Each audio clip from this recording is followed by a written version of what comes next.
Tuesday night, the YT Kubulu Ecological Foundation welcomed Naresh Giangrande, co-founder of the Transition Movement, to host a discussion at the UE Open Campus about the movement and its potential application to Dominica.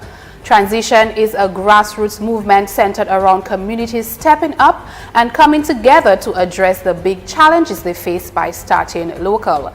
Aspects of the movement include reclaiming the economy, sparking entrepreneurship, weaving webs of connection and support, and living a sustainable manner. Naresh presented to an enthusiastic crowd of native Dominicans and expats, laying out the principles that guide the transition movement and later giving examples of towns and businesses in initiatives that adopt transition practices. Our starting premise is that we are in transition. We are in one of the greatest, largest, most far-reaching transitions in human history. And we are on the cusp of that. How that transition is going to play out, what it's going to look like, is going to depend on us, on whether we take control or whether we allow the control of that transition to be taken from us by those in power, by the people who are the wealthy and the corporations. And it's my intention here to urge you to join this movement to create a fair, just, and ecologically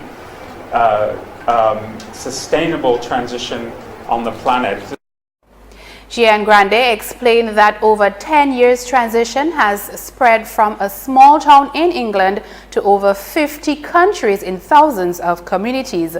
Later, the floor opened up for discussion and Giangrande fielded a host of questions ranging from agriculture to industry. In line with Transition's grassroots approach, he warned against big hotels and encouraged forms of direct democracy.